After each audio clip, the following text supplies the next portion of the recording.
Hello my dear student, मैं आपका बड़ा भाई प्राणेश्वर गुप्ता आज आपके अपने यूट्यूब चैनल डेंसिटी क्लास में आप सभी का स्वागत करता हूं। और हम यहां पे पढ़ते हैं क्लास 9th और 10th के लिए मैथमेटिक्स। और ये हमारा क्लास 10th का chapter number 3 pair of linear equation. देखो चैप्टर का नाम भी हमने नहीं लिखा, क्या भूल गया, क्या होगा? Pair of linear equation in two variable, equation in two variable, ठीक है। ये आज हमारा इसका इस चैप्टर का लास्ट चैप्टर होगा। कल हम लोग पढ़ेंगे क्वाड्रेटिक इक्वेशन। तो सर ठीक है, क्वाड्रेटिक इक्वेशन कल पढ़ेंगे। अब देखिए यह कह रहा है, क्या है, एक क्वेश्चन है जो कि यहाँ पे हम लोग का क्वेश्चन प्रैक्टिस चल रहा है 3 दिन से, वर्ड प्रॉब्लम वाले वही चल रहा है। कह रहा है ए boat goes 30 kilometre up stream and 44 kilometre down stream. देखो यहाँ पे फिर से किलोमीटर छूट गया।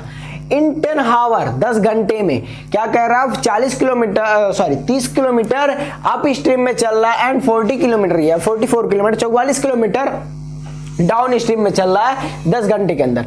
इन 30 आवर्स, इन 13 घंटे में it can go 40 kilometre up stream and 55 kilometre down stream.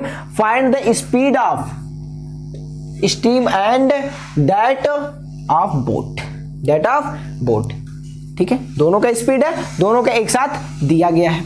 चलो अब देखो, सबसे पहले अगर हम बात करें, ये हमारे पास एक नदी है जिसमें पानी भरा हुआ है। बोट कहां चलेगा? नदी में, तालाब में, इन्हीं सब में चलेगा। अब ये कह रहा है कि हवा इस डायरेक्शन में चल रहा है तो बोट इधर जा रहा है, और हवा किधर चल रहा है? इस डायरेक्शन में, इसके अपोजिट डायरेक्शन में। क्या अपोजिट डायरेक्शन में जा रहा है, ठीक है। तो अगर ये अप स्ट्रीम में चल रहा है तो ये डाउन स्ट्रीम में चलेगा। क्या चलेगा? डाउन स्ट्रीम में, ठीक है। अब बोट जिधर जाएगा उसके अपोजिट डायरेक्शन में स्ट्रीम जाएगा, ठीक है। स्ट्रीम का मतलब क्या है? जो पानी का बहाव होता है उसकी बात करते हैं। तो एक पानी का बहाव इधर आ रहा है और ये कहां जा रहा है? बोट इधर जा रहा है, तो अपोजिट डायरेक्शन में। तो ये जो स्ट्रीम है ये इसका क्या करेगा? अपोज करेगा, बोट को रोकेगा चलने से, ठीक है। मेरी बातों को समझ पा रहे होंगे, आई होप, ठीक है। अब ये कह रहा है कि अगर कोई बोट है जिसकी अगर हमने बात किया जाए तो 30 किलोमीटर क्या चल रहा है? अप स्ट्रीम में। क्या पे? अप स्ट्रीम में। और फिर कितना चल रहा है? 44 किलोमीटर डाउन स्ट्रीम में। किसमें? डाउन स्ट्रीम में। तो हम लोग क्या करें? तो हम लोग को पता है कि निकालना क्या है? स्पीड। तो स्पीड इक्वल टू क्या होता है? Distance upon time. क्या होता है? Distance upon time. तो टाइम इज इक्वल टू क्या होता है? तो टाइम इज इक्वल टू होता है डिस्टेंस अपॉन स्पीड। तो सर इसमें आप टाइम क्यों निकालेंगे जब टाइम पूछा नहीं है? ठीक है, टाइम तो दिया है, लेकिन बात यह है कि टाइम जो दिया वो दोनों का एक साथ दिया है, up stream and down stream का, ठीक है। तो हम सबसे पहले क्वेश्चन में क्या करेंगे? Let x speed of boat is x। Let speed of boat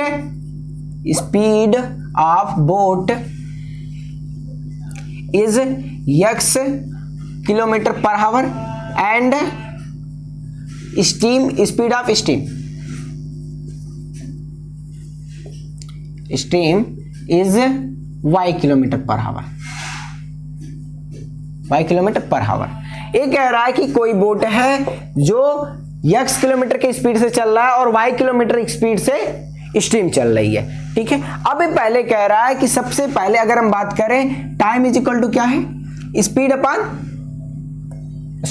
upon speed. Distance की वैल्यू कितनी है? 30 अपान में स्पीड। अब अगर इस डायरेक्शन में चल रहा है तो इसका अपोज कर रहा है, रोक रहा है। जितना स्पीड में चलने की कोशिश कर रहा होगा उतने स्पीड से ये रोक रहा है। तो क्या करें? x बोट का स्पीड है, उसमें से y का स्पीड सब्ट्रैक्ट करेंगे, घटाएंगे। क्यों? अब देखो, तुम साइकिल चलाते हो, अगर खूब तगड़ा हवा तुम्हारे अपोजिट डायरेक्शन में आए, क्या खूब तगड़ा सा हवा तुम्हारे अपोजिट डायरेक्शन में आए, अगर तुम इधर जा रहे हो इधर और हवा इधर से मार रहा है तो तुम्हारी स्पीड स्लो होगी। जितना एनर्जी तुम लगाओगे उतना एनर्जी का फोर्स लगा करके तुम साइकिल नहीं चला सकते हो नहीं, स्पीड तुम्हारा स्लो होगा। अब अगर तुम इसी डायरेक्शन में चल रहे हो, इस डायरेक्शन में जा रहे थे, अब अपोजिट डायरेक्शन इस डायरेक्शन में आ रहा है और हवा भी इसी डायरेक्शन में आ रही है, ठीक है, तो क्या होगा, तुम्हारा स्पीड बढ़ जाएगा।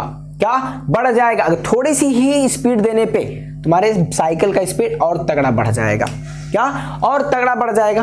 तो सर इसका कहने का मतलब क्या है कि अगर हम मान लिया जाए 40 किलोमीटर के पर आवर की स्पीड से इधर बढ़ रहे हैं और हवा 20 किलोमीटर पर आवर की स्पीड से आ रही है इधर, तो हम क्या करेंगे, 40 किलोमीटर की स्पीड से तो हम बढ़ा रहे हैं, लेकिन जो हमारा एनर्जी होगा, स्पीड हमारा स्लो हो जाएगा, 20 किलोमीटर पर आवर की स्पीड से ही हम बढ़ पाएंगे। क्या? 20 किलोमीटर पर आवर की स्पीड से बढ़ पाएंगे, क्योंकि सर आप कहते हैं कि स्पीड का तो कोई डायरेक्शन नहीं होता। सर अगर बात की जाए फिजिक्स में तो स्पीड का तो कोई डायरेक्शन नहीं होता, निगेटिव हो नहीं सकता, लेकिन वो क्या कर रहा है, तुमको रोकने की कोशिश कर रहा है, फोर्स लगा रहा है। अब तुम इधर फोर्स लगा करके बढ़ने की कोशिश कर रहे हो, फोर्स लगा कर तुमको घटाने की कोशिश कर रहा है, ठीक है। अब यहां पे देखना सर, अब यहां पे तो आप स्ट्रीम दिया था तो प्लस होना चाहिए। देखो बेटा ये जो है यहां उल्टा चलता है, अप स्ट्रीम कहने का मतलब इसके अपोजिट जा रहा है, ठीक है। और अगर जब डाउन स्ट्रीम कहता है कि जिधर बोट जा रहा है उसी तरफ जा रहा है तो डाउन स्ट्रीम बोला जाता है, यहां पे उल्टा चलता है। तो ये क्या आ गया, अब इसमें प्लस करेंगे कितना, 44 अपान x प्लस वाई। सर ये क्यों, ये प्लस क्यों, देखो स्पीड डिस्टेंस इसका भी है तो अपॉन टाइम, डिस्टेंस इसका भी अपॉन टाइम, दोनों का सॉरी डिस्टेंस अपॉन स्पीड इसका, डिस्टेंस अपॉन स्पीड इसका। अब ये क्या हमको जो टाइमिंग दिया है वो दोनों का ऐड करके तब ना दिया है, दोनों का टाइमिंग ऐड करके तब ना दिया। ये हमारा पहला इक्वेशन, टाइम कितना दिया गया 10 आवर, कितना 10 आवर हम लिख लिए, ये हमारा फर्स्ट इक्वेशन हो गया। सेकंड इक्वेशन में क्या कह रहा है, इन 13 आवर और 13 घंटे में क्या कर रहा है, it can go 40 kilometre upstream, यानी कि 40 upon x minus y plus 55 kilometre downstream, यानी कि x प्लस वाई। ये हमारा सेकेंड इक्वेशन। अब क्या करेंगे, क्या करेंगे, let 1 upon x minus y is equal to a and 1 upon x plus y is equal to b. Sir a और बी कहां से आ गया, किस खेत की मूली है, देखो कुछ भी नहीं। अब हम लोग अगर इसकी बात किया जाए इस पे तो करना हमारे लिए काफी डिफिकल्ट होगा, इसलिए हम लोग इसको मान लिए हैं, निकालना तो हमको एक्स और वाई ही है, लेकिन पहले जब हम इसको मान लेंगे तो इजी तरीके से निकल जाएगा, ठीक है। अब देखो क्या हो जाएगा, तो हम x और y की वैल्यू फर्स्ट इक्वेशन में पुट करेंगे, तो पहले वाले में पुट करेंगे तो 10 is equal to 30a plus 44b आ जाएगा, ये हो जाएगा थर्ड इक्वेशन। और अगर सेकंड वाले में पुट करेंगे तो फिर क्या आ जाएगा, सेकंड वाले में पुट करेंगे तो 40a plus 55b is equal to 13, ठीक है। ये कौन सा इक्वेशन हो जाएगा, फोर्थ। अब दोनों इक्वेशन की मदद से हम a और b की वैल्यू निकाल सकते हैं। बोलो, चाहे एलिमिनेशन मेथड लगाओ चाहे सब्स्टिट्यूशन मेथड लगाओ, कोई फर्क नहीं पड़ने वाला। क्या? कोई फर्क नहीं पड़ने वाला, जो मर्जी का सो लगाओ।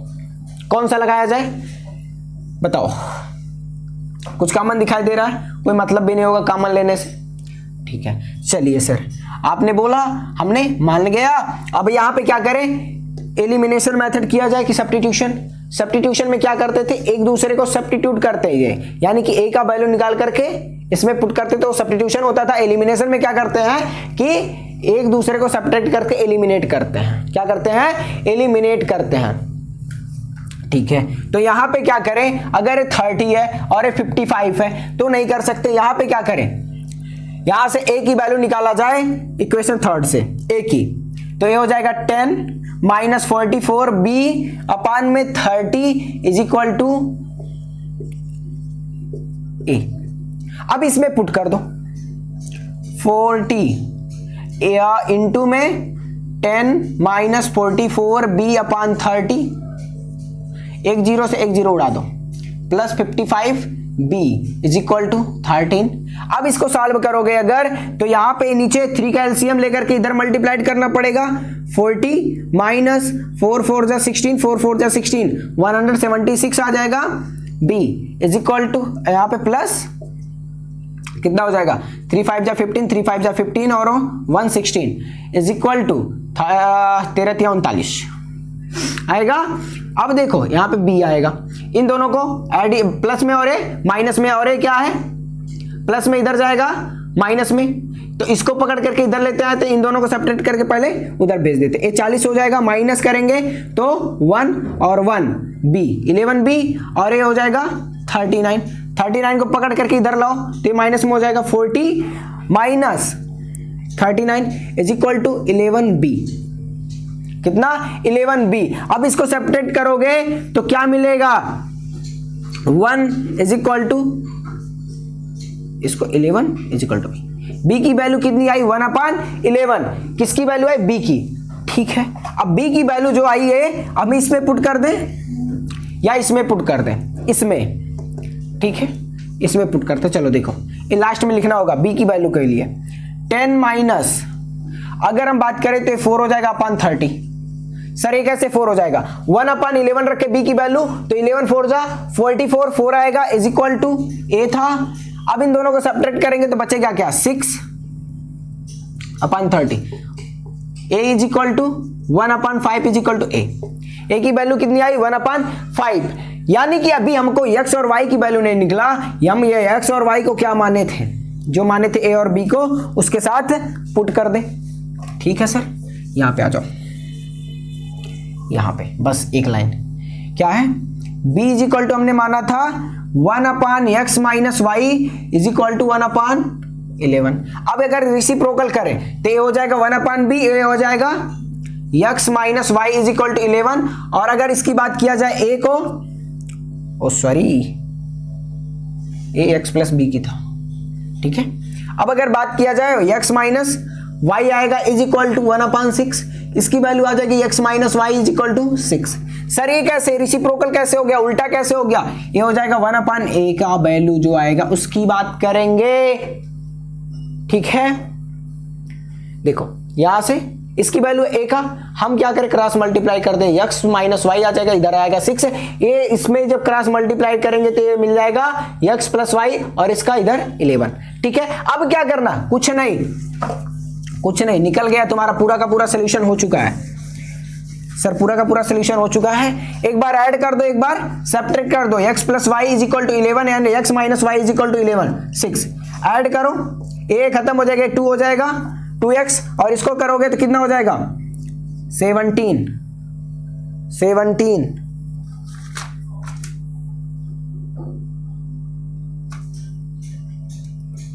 एक मिनट, सॉरी देखो ये 5 है ना,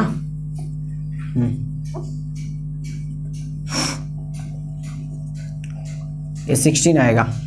ठीक है, x इज इक्वल टू 8 आया, यानी कि जो तुम्हारे बोट का स्पीड था वो था 8 किलोमीटर पर आवर। और जब इसकी बात करेंगे किसकी, एक बार इसको सब्ट्रैक्ट कर दो, x plus y minus x plus y हो जाएगा इज इक्वल टू 11 माइनस 5। काटो, ये दोनों खत्म। सर ये प्लस नहीं था, माइनस था, हमने क्या किया, सब्ट्रैक्ट किया, ये भी सब माइनस में आ जाएगा। ठीक है, ये बचेगा 6 इज इक्वल टू 2y, क्या बचेगा 2y, इसको काटोगे तो y इज इक्वल टू 3। यानी कि तुम्हारे जो स्ट्रीम का स्पीड था वो 3 किलोमीटर पर आवर था, और तुम्हारे बोट का जो स्पीड था 8 किलोमीटर पर आवर के स्पीड से चल रहे थे, और वो तुमको अपोज कर रही थी 3 किलोमीटर पर आवर के स्पीड से। ठीक है, लेकिन जब डाउन स्ट्रीम में चल रहे थे तो क्या कर रहा था, तुम्हारा सपोर्ट कर रहा था 3 किलोमीटर पर आवर की स्पीड से। अगर तुम 3 से 11 से 8 से चल रहे थे तो तुम्हारी स्पीड 11 किलोमीटर पर आवर हो गया था, और अगर तुम 3 से 8 से चल रहे थे और वो तुम्हारा अपोज कर रहा था तो 8 किलोमीटर पर आवर की स्पीड से आ गए थे। चलो एक क्वेश्चन और लेते हैं, पहले आप इसको नोट कर लीजिए।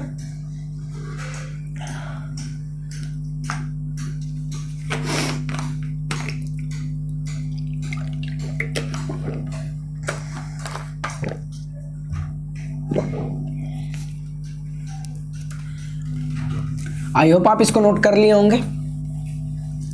नहीं किए होंगे तो वीडियो को पॉज करिएगा, नोट कर लीजिएगा।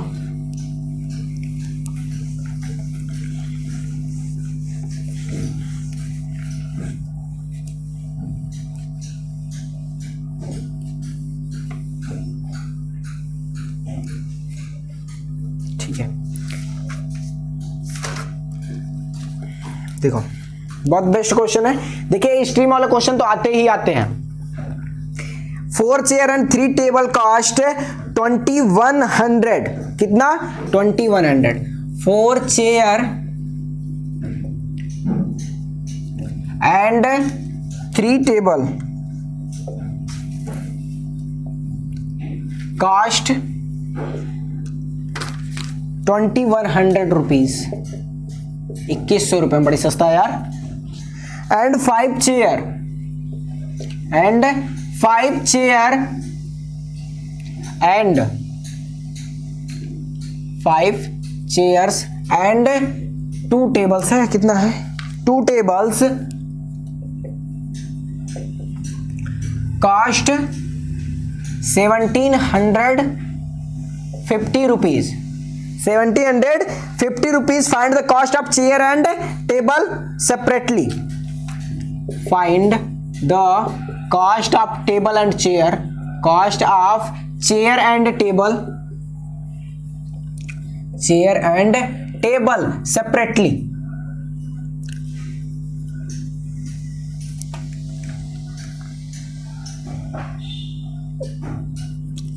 Separately. सर आप कहना क्या चाह रहे हैं?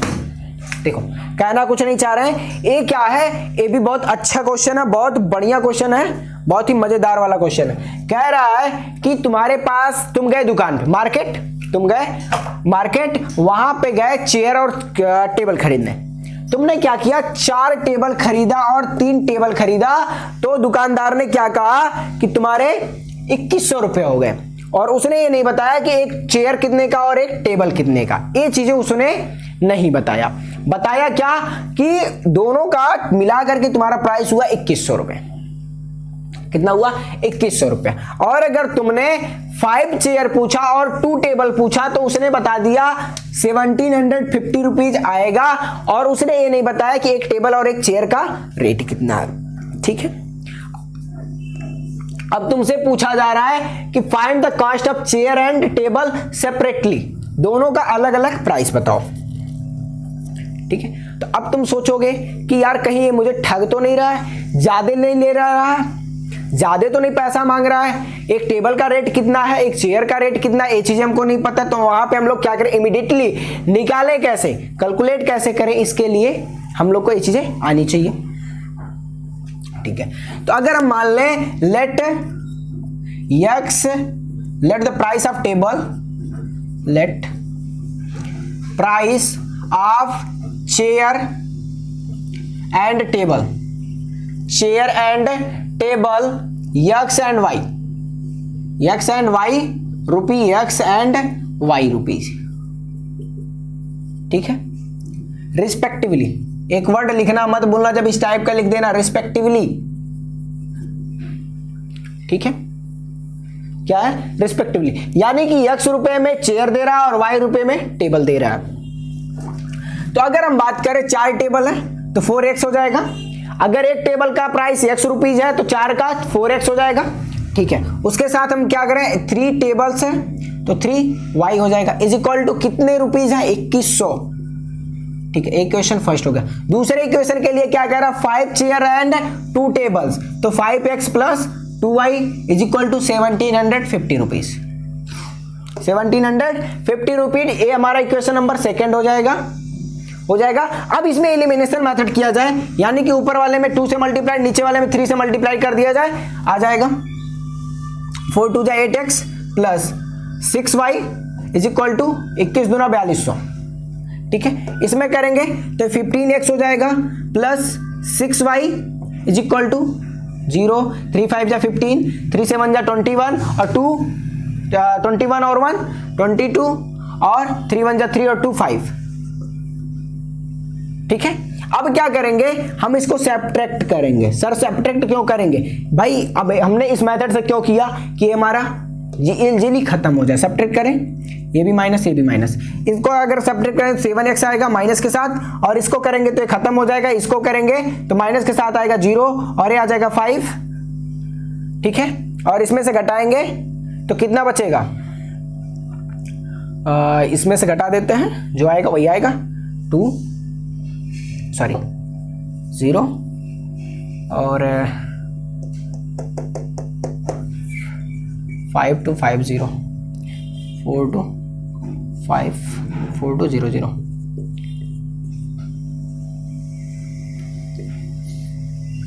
1050 कितना 1050 वो भी माइनस के साथ,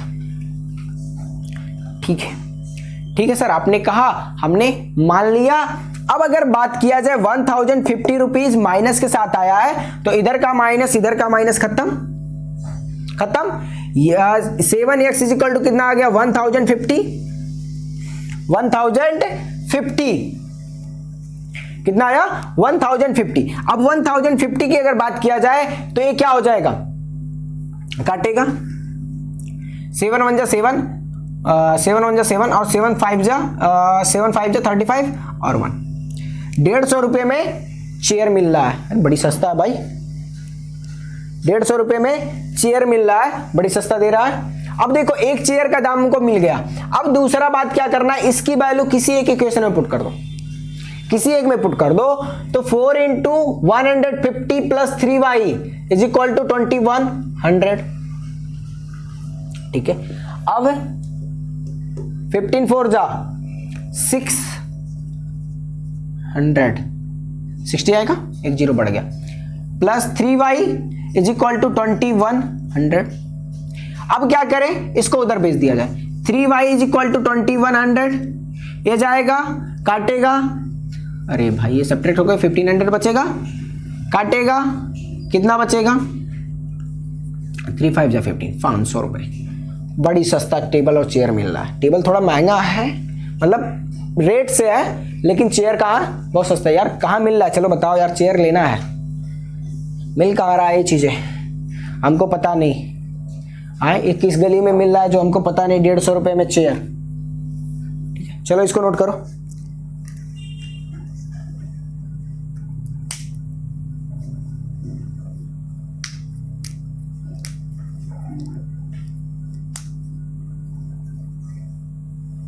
चलो आई होप आप इसको नोट कर चुके होंगे। चलिए देखते हैं next question.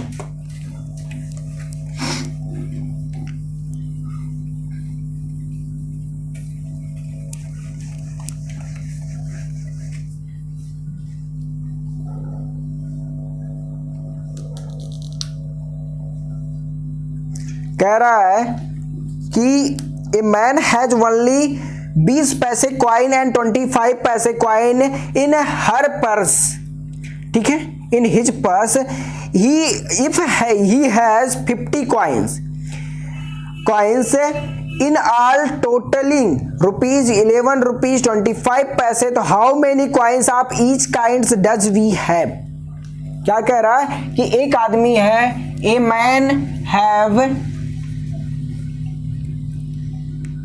Man has only 20 पैसा coin and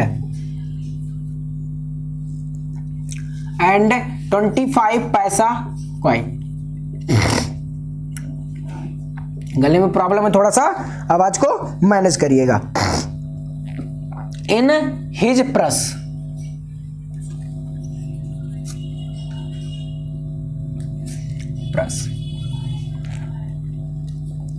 if he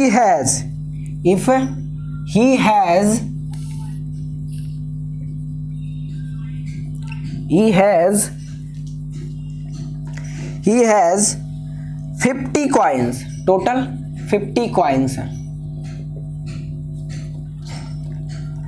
in all totaling rupees,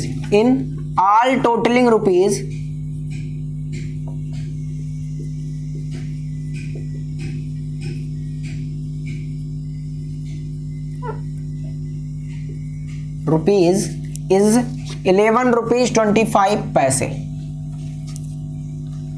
ठीक है। How many coins of each kind does he have, how many coin of each kind does he have, of each kind does he have.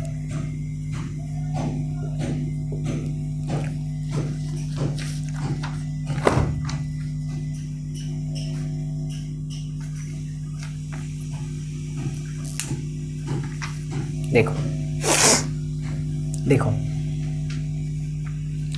अगर मान लिया जाए, एक कह रहा है कि एक आदमी है जिसके पास ओनली 20 पैसे के और 25 पैसे के, यार बहुत गरीब आदमी है यार, बहुत ही ज्यादा गरीब आदमी है, थोड़ा दान पुण्य कर दो इसके लिए। 25 पैसे कॉइन, वो कॉइन रखा है 20 पैसे वाला और 25 पैसे वाला, रुपए वाला नहीं है, पैसे वाला है, रुपए का आता भी नहीं है। ही ने हिज पर्स, और उसके पर्स में है, इफ ही हैज 50 कॉइन, और टोटल कितने हैं 50 कॉइन है, इन all totalling rupees is 11 rupees 25 पैसे। अगर बात किया जाए टोटल जो प्राइस है उसका रुपी हुआ है वो कितना है 11 रुपया 25 पैसा है, और टोटल कॉइन कितना है 50 पैसा, अब 50 कॉइन है, सॉरी 50 कॉइन है, यानी कि 50 सिक्के हैं, उसके पर्स में 20 पैसे के सिक्के हैं और 25 पैसे के सिक्के हैं, और टोटल सिक्कों की संख्या कितना है 50 है, और उसके बाद में कह रहा है टोटल रुपी जो हो रहा है वो 11 रुपया 25 पैसा हो रहा है। तो how many coin of each kind does he have, उसके पास दोनों तरीके के जो सिक्के हैं वो कितने कितने होंगे। चलो देखते हैं, सबसे पहले मानते हैं let be the number of coin x and y, coin x and y. Sir x and y ही हमेशा मानेंगे, चलो भाई यू और वी मान लेते हैं, या डब्लू, एक्स और डब्लू मान लेते हैं, चलो यू और वी मानते हैं, डब्लू मान लिए हम लोग, ठीक है, एक्स एंड डब्लू इज 20 पैसे एंड 25 पैसे, जो कि इस समय बंद भी हो गए, क्या करेगा ये रख करके, ऐसा गरीब नहीं है, बना गरीब है लग रहा है एकदम, ठीक है, सिक्के बंद हो गए, उसको रख करके चल रहा है, अमीर बनने की कोशिश कर रहा है, ठीक है। अब ये क्या है कि उसके पास यहां पे एक वर्ड लिख देना रिस्पेक्टिवली, रिस्पेक्टिवली। सर ये क्या, कुछ नहीं क्रम से कि 20 पैसे के एक्स सिक्के हैं और 25 पैसे के डब्लू सिक्के हैं। अब दोनों सिक्कों का अगर सिक्के की बात किया जाए कि अगर मान लिया जाए तुम्हारे पास 20 पैसे के 10 सिक्के हैं और 50 पैसे के 15 सिक्के हैं, तो टोटल 25 सिक्के हो जाएंगे। तो हमने क्या किया, x plus y is equal to 50 लिख दिया। सर ये कैसे, टोटल सिक्कों की संख्या उसकी कितनी है 50, और 25 पैसे के सिक्के कितना है, 25 पैसे के सिक्के डब्लू है, और x 20 पैसे के सिक्के कितने हैं, x है। तो टोटल सिक्कों की संख्या पता चल गया। सर ये नहीं समझ में आया, यहाँ पे 20 इंटू इतना नहीं करेंगे बेटा, वो रुपये के लिए करेंगे, जब वो बताएगा कि 11 रुपये 25 पैसे। सर यहाँ पे क्यों नहीं, यहाँ पे इसलिए नहीं क्योंकि इसने बोला है सिक्कों की संख्या, तो हमने बोला कि अगर सिक्कों की संख्या 20 पैसे के जो सिक्के हैं उसके पास वो कितने हैं, x है, तो x सिक्का, और अगर बात किया जाए 25 पैसे के सिक्के हैं वो डब्लू है, तो डब्लू सिक्के, दोनों को ऐड कर दिए, टोटल नंबर ऑफ सिक्के निकल गए। मान लिया जाए हमने कहा कि हमारे पास 10 ब्लैक मार्कर है, 10 रेड मार्कर है, ठीक है, और हमने बोला मार्कर की संख्या कितनी है 10, 10 ब्लैक 10 रेड, तो मार्कर की संख्या कितनी है 20, तो इसके संख्या को ना ऐड करेंगे। हमने अगर बोला कि एक मार्कर हमारा जो ब्लैक वाला है 25 पैसे का मिलता है या 25 रुपए का मिलता है, कितने का 25 रुपए का, और रेड वाला भी 25 रुपए का, तो अगर हम बात करें तब इसमें ना पैसे के इंटू में मार्कर का संख्या मल्टीप्लाई करेंगे तब हमको रुपये देगा, लेकिन अगर हमने संख्या खाली बात किया तो इसमें 25 और 20 का मल्टीप्लाई करने का कोई जरूरत ही नहीं है, ठीक है। आई होप आप इसको समझ पाए होंगे। अब उसके बाद में कह रहा है कि 20 पैसे के सिक्के जितने भी होंगे वो x है, हमारे पास x के साथ मल्टीप्लाई कर दिए, प्लस 25 के जो पैसे के सिक्के हो वो w है, इज इक्वल टू कितना बढ़ रहा है 11 रुपया 25 पैसे, ₹11.25। इक्वेशन नंबर सेकंड क्या हुआ? Equation number second.